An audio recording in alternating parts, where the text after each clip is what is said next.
Good morning. I'm very happy to be here talking about the coming winter season with you all today. I'm very glad to be joined by our colleagues here at the Pennsylvania Emergency Management Agency and the Pennsylvania Turnpike. Now, I know it certainly doesn't feel like it, especially with the temperatures out there today, but before we know it, we'll see snow and ice, and PennDOT is ready. In fact, for us, winter never really ends. We've been preparing for this winter since the last one earlier this year, and believe it or not, it was as late as May.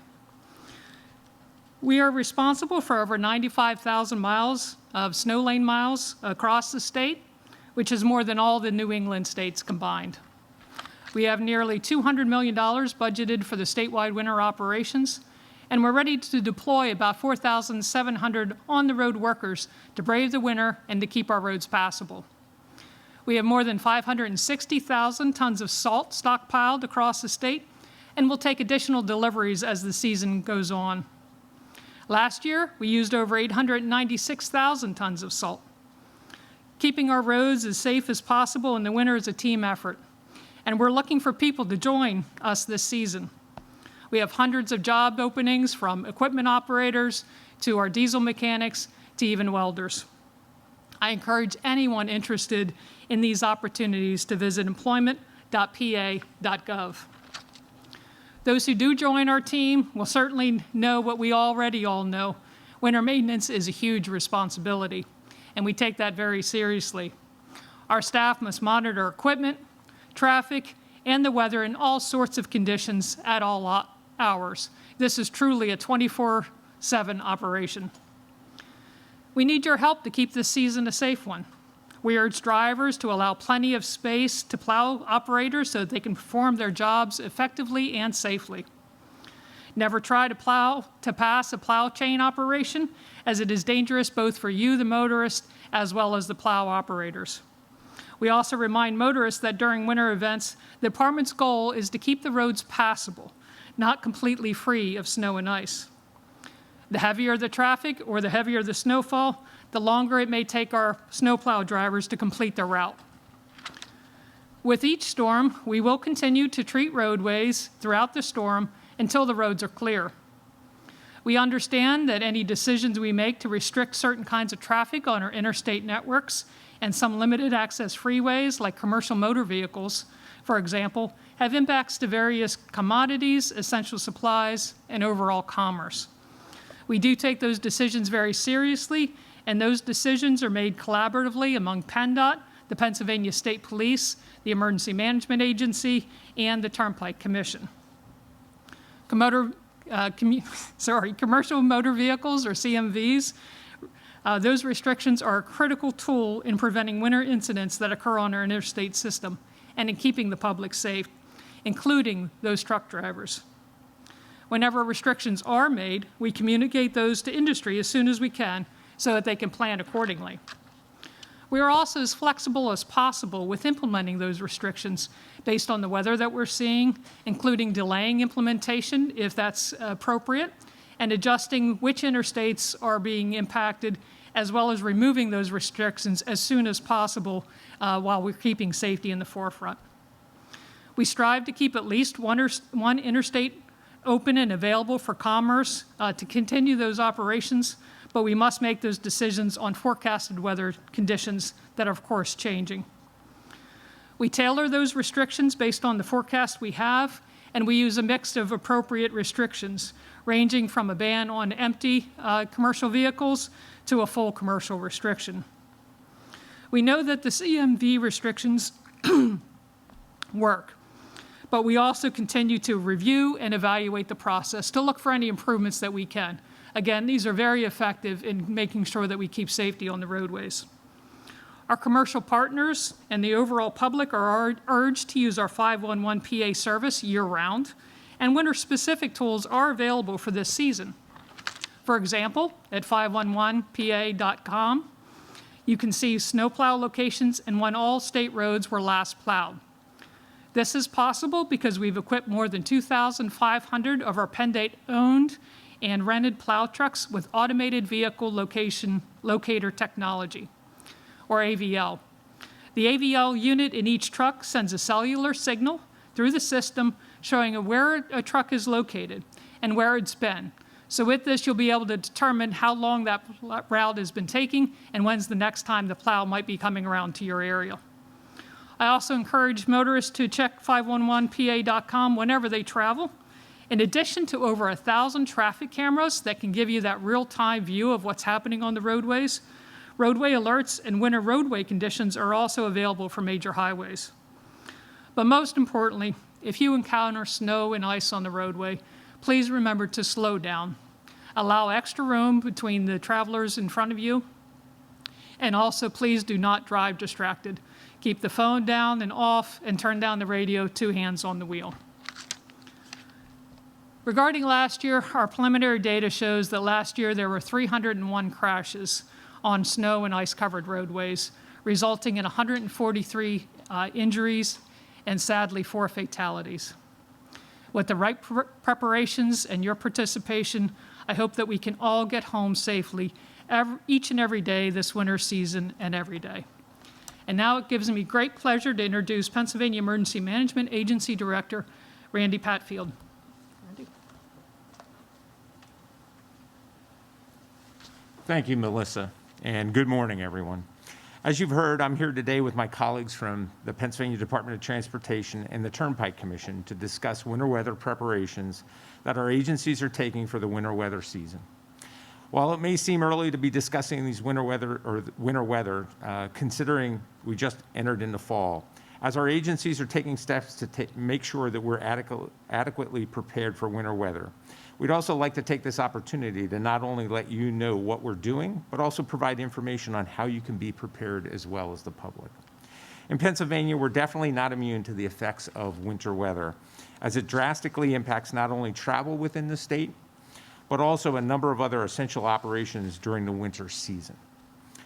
In looking at our weather data, we know that intense precipitation events where we receive significant amounts of rain over a short period of time are becoming the norm.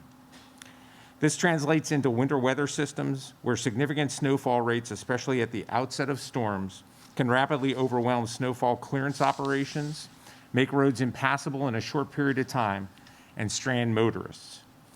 We have also seen the devastating effects of snow squalls that have resulted in large, complex accidents that have taxed local emergency response organizations, left the roadway closed for hours, or in some cases days, and have resulted in numerous injuries and loss of life. With these dynamic situations, it is critical that the public understand how rapidly conditions can change and be prepared to make appropriate decisions to lessen the possibility of being stranded on the roadway or having their lives or the lives of their loved ones adversely impacted during the winter. Let's start out with reviewing notifications issued by the National Weather Service, what they mean, and some things that you should take into consideration when they are issued. Winter weather advisories are issued when there's a threat of winter weather and wintry precipitation that may impact your travel plans, but is not an immediate threat to life or safety if basic precautions are taken. In these situations, you should monitor trusted weather sources, consult travel resources such as the state's 511 network, as Deputy Secretary Batula indicated at www.511pa.com for up-to-date travel information, allow extra travel time, and be aware of potentially changing travel conditions. The key here when advisories are issued is the awareness and making sure that you continually monitor the evolving situation. Winter storm watches are issued when conditions are favorable for a winter storm event, which is a threat to life or potentially a threat to life or property. When these are issued, the public should continue to monitor trusted weather sources for the developing situation, consider modifying plans if their events are scheduled to occur during times of potential impacts, and consider taking additional preparation steps such as ensuring they have adequate food, water, medication, and other supplies on hand in case they are needed. Watches are usually issued a day or two in advance of any impacts from a winter storm. Winter storm warnings are issued when winter weather is imminent and forecast to impact the areas listed in the warnings. This includes about a half foot of snow in a day or significant icing situations. When a warning is issued, individuals should strongly consider modifying, limiting, or suspending their travel during high impact times. If you must travel during this time, you should plan your trip accordingly by getting up-to-date roadway information and conditions, allowing extra time to get to your destination, having an alternate route should your primary route become impassable, and being prepared should you become stranded on the roadway. Snow squall warnings are issued when a snow squall is forecast to impact your area in a very short period of time. Taking the appropriate action when these are issued is essential to preventing significant accidents as conditions can rapidly deteriorate. If you find yourself traveling into a warned area, the only safe location is to exit the roadway and wait until the squall passes. Taking prompt action when the warning is issued is key to your safety. Continuing to travel until you run into the squall could have a tragic outcome, as it is usually too late to take action. The best option is to avoid travel altogether when dangerous snow squall conditions are in the forecast. Winter weather not only impacts travel within the Commonwealth, but can also strand or isolate individuals in their homes for extended periods of time, sometimes without the benefit of utilities such as electricity. Whether you're traveling or stranded at home, it is always a good idea to have an emergency kit available with supplies in case you need it. The contents of a kit may vary depending on the situation, but if you're traveling, consider things such as blankets or a sleeping bag, a cell phone charger, water, snacks, a snow shovel, and anything you would need to support very young children, those with special health care needs, or pets if they are traveling with you. If you are building a home emergency kit, consider items such as a supply of shelf-stable food, water, battery chargers, a battery-operated radio, flashlights with spare batteries, and any other supplies you would need for very young children, older adults, or those with special needs or pets. For information on other items to consider, please visit ready.pa.gov and click on the Be Prepared link at the top of the page. The keys to being prepared for winter weather include individual awareness and some level of pre-planning. Every year, we hear how we should be used to dealing with winter weather since we live in Pennsylvania. However, every year during the winter, we see tragic situations that could have been prevented if individuals would have heeded the information that is being provided through their trusted weather sources, taken appropriate action, and been adequately prepared for impacts. The more we work together across the state agencies and all levels of government, the better the outcomes. But we can't do it alone. It takes a well-informed and prepared public to lessen the impacts from winter weather across the state. And now I'd like to turn it over to Craig Shuey, Pennsylvania Turnpike Commission Chief of Operations, to discuss their preparations. Thank you, Melissa and Randy. I appreciate the opportunity to address you folks today. My colleagues have noted and very clearly discussed the main issues that are going to face us in winter, but I want to talk a little bit about how the Pennsylvania Turnpike will respond. Preparation and access to information, updated information, is important at any time, but it becomes especially critical as we head into the winter season and severe weather begins. At the Pennsylvania Turnpike, snow and winter prep is on our minds and part of our operations all year. So that means that once the first snows begin to fall, we are prepared. Each year, we fully ready ourselves to confront winter elements by preparing our entire fleet of trucks, plows, and salt spreaders. All of our more than 400 licensed equipment operators go through the annual Snow Academy training, and they will activate their 24/7 staffing schedule this fall. Our professional crews have worked hard to prepare for upcoming winter season, and they are ready. Turnpike traffic and weather operations are also at the ready. The team's focus is to fully understand the conditions on the roadway and keep the turnpike system as free of snow and ice and traffic crashes as is possible. We monitor the weather every day and use early warning detection. When hazardous conditions are forecast, we plan out 2 or 3 days in advance of a storm. We have pre-event meetings with all departments to discuss planning, activation, and any other issues that may occur.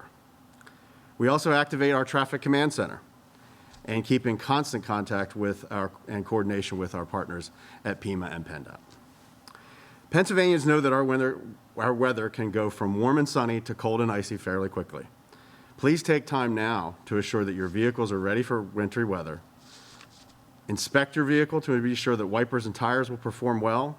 Check antifreeze levels and use windshield washer solutions suitable for freezing weather.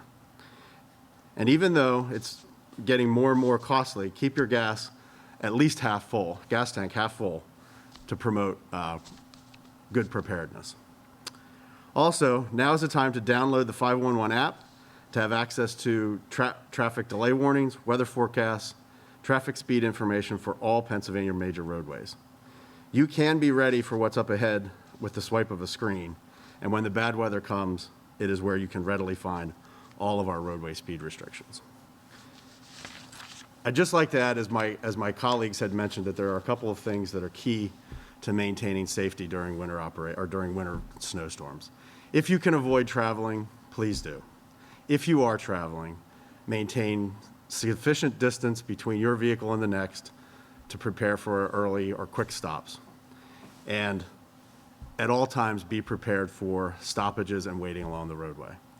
These things can occur. They are a part of winter operations every year. And while we would like you to stay off the road, there are literally millions of people who travel the road safely in winter, and they have one thing in common. They heed these warnings. They operate their vehicles slowly and effectively, and they are prepared for winter in the best way possible. Thank you. Now I'll turn it back to Melissa for questions. Thank you, Craig.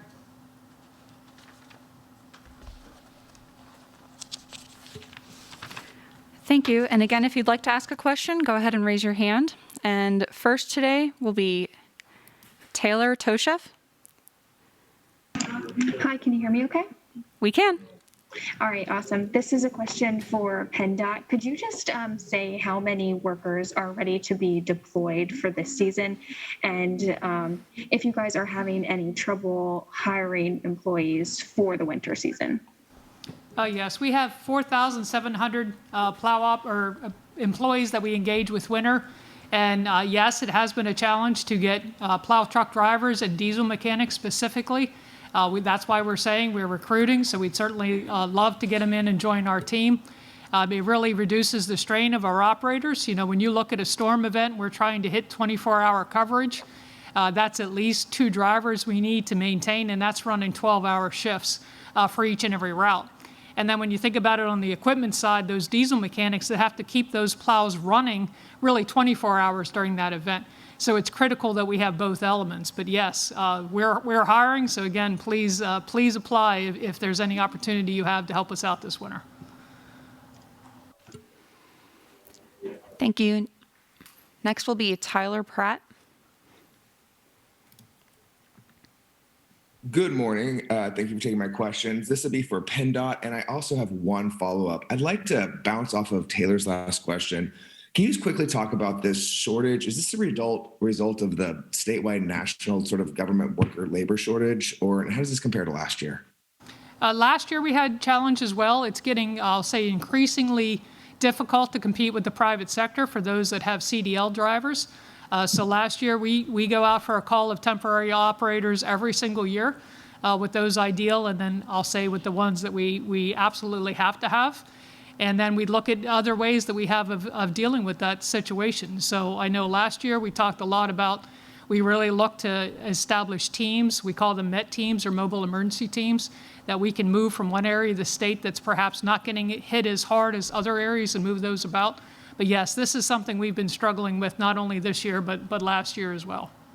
Thanks for clarifying. And just as a follow-up, last year at this time, y'all had about $25 million more in your budget and a lot more salt. Can you explain the reduction?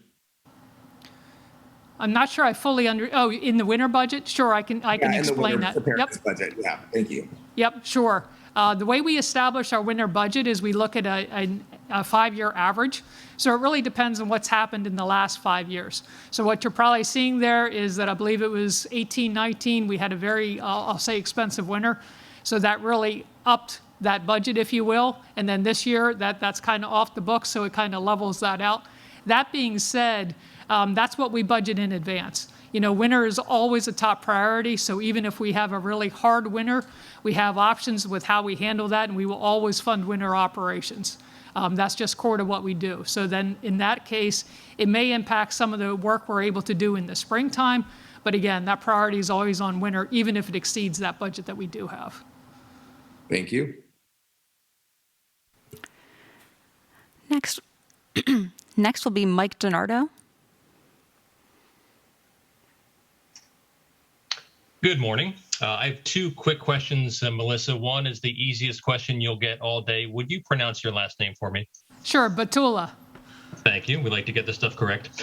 And secondly, following up on the previous questions, can you quantify just how many positions you have open? How many jobs are open that if you filled them, you'd be fully staffed? It would be in the hundreds. I don't have that exact number. I'm sure we could follow up with you on that. But like I said, statewide, definitely in the hundreds. Fair enough. Thank you.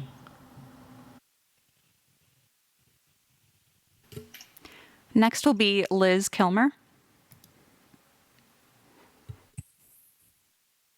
Hi, thanks for taking my question. So kind of along the lines, piggybacking of what everybody else has talked about. I mean, how concerned are you about this labor shortage? And are there any incentives being offered to find drivers? And then second, on top of a labor shortage, we've seen a major supply shortage. Are you confident that you'll be able to get the salt and the materials needed to combat this winter?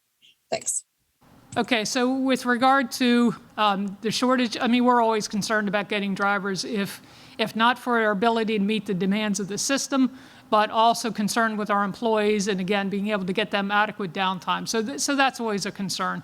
As I've said, we've got various tools that we can use to address those shortages, but staffing is always a major concern. And then with regarding the salt distributions, that's something we monitor early. So if you heard, we already we keep a calculation of how much salt we have on hand at any given moment, how much is on its way to us, and constantly monitor that throughout the winter. And it's a variety of sources is how we get that salt brought in. A lot of it's by freight, some of it, of course, by truck, and even I think some in the east by barge or not. But yes, we always watch that. It's a concern. I mean, any supply chain right now is something that we're certainly monitoring. But right now, we don't have any major concerns. We're in a very good place with what we have on hand and then the orders that we're going to be processing.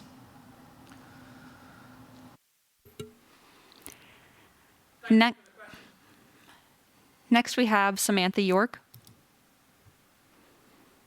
Hi there. Thank you for taking my question. I just wanted to follow up with continuing this conversation about staffing shortages. I know you said that this has been an issue for a few years. You're still experiencing it this year. Is there any type of incentive that people who are interested in applying should be aware of that might, bring people to this position? Yeah, I do thank you, and I thank you for bringing it up. I did not follow that part of the question from the earlier one, and I apologize for that. Right now, we don't have any employment bonuses, if you will, or sign-on bonuses that we're able to offer.